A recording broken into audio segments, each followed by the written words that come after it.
Have you ever looked at a system, plan that seems perfectly logical, designed for order and efficiency, and just watched it completely blow up in everyone's faces? It happens all the time.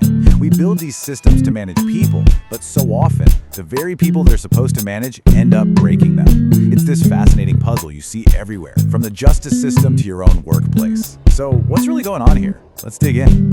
Okay, check out this ancient riddle about justice. I mean, it sounds completely backward, right?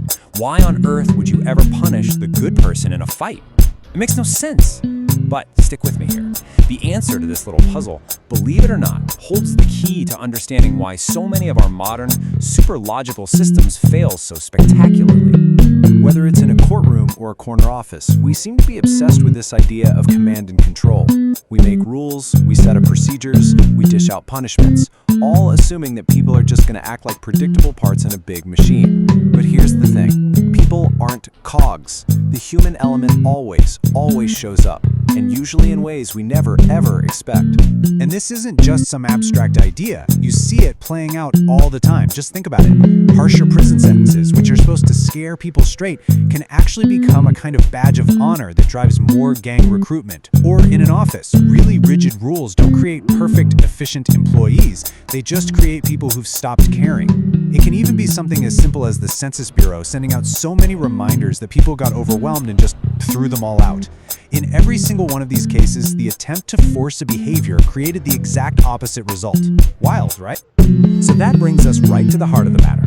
If what we want is order and productivity and cooperation, why does cranking up the controls so often lead to chaos and resistance?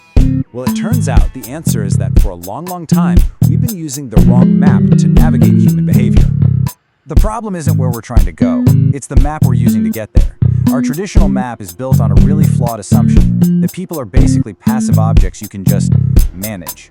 This whole command and control thing completely ignores a fundamental truth about human psychology. And here is the concept that just unlocks everything. It's called psychological reactance. It's such a powerful idea.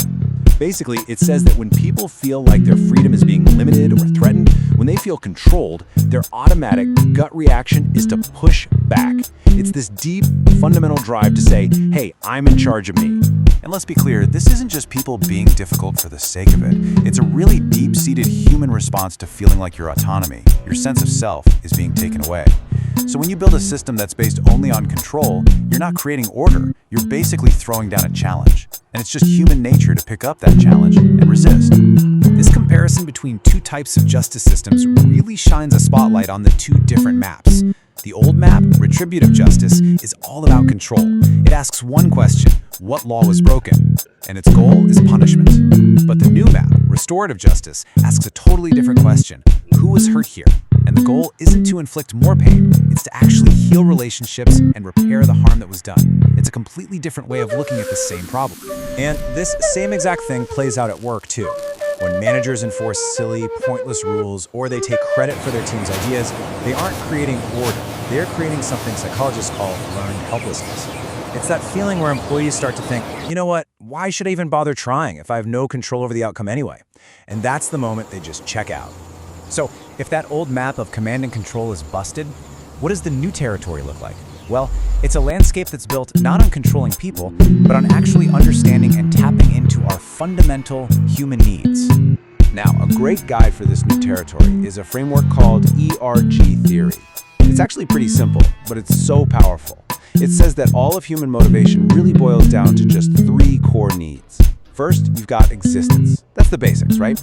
Fair pay, a safe place to work. Then there's relatedness. That's our fundamental need to connect with other people, to belong. And finally, growth. That's our deep down drive to learn, to contribute, and to feel like we're making a difference. And let's not just gloss over that second need, relatedness. This quote just hits so hard because it shows you how high the stakes really are. When people are shamed, when they're disconnected and isolated, that feeling doesn't just disappear. It can fester and turn into rage and sometimes even violence. This is why connection and belonging aren't just nice little perks. They are absolutely essential for a healthy society. So, here's the big shift in thinking.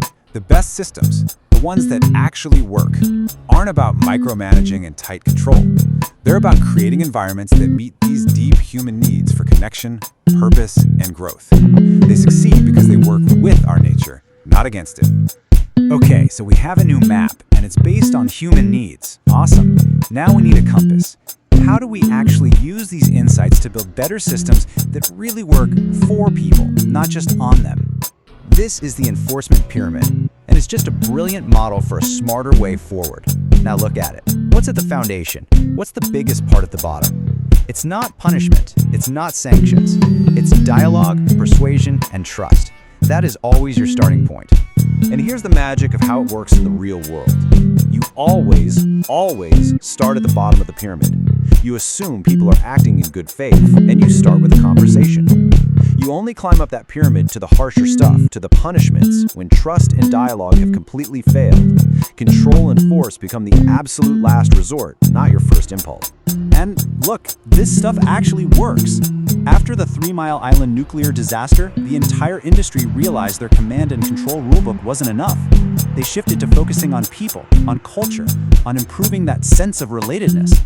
Or, get this, there's the story of a hospital janitor who felt so trusted and empowered that he took it upon himself to create a mobile library for patients. He was tapping right into his own need for growth and purpose. This is what happens when you design for people. And so, we come all the way back around to that strange little riddle from the beginning. Taking from the good man to give to the bad man, it was never really about punishment. It was a metaphor for restoring balance, for acknowledging the human needs of everyone involved. It shows us that the most effective systems don't see people as the problem to be controlled, they see people as the solution. So that leaves us with one last question, and this one's for you to think about. Take a look at the systems in your own life, at your job, in your neighborhood, maybe even in your family. Are they built on a foundation of trust and empowerment? Or are they stuck at the very top of that pyramid, relying only on control and constantly wondering why things just keep going wrong?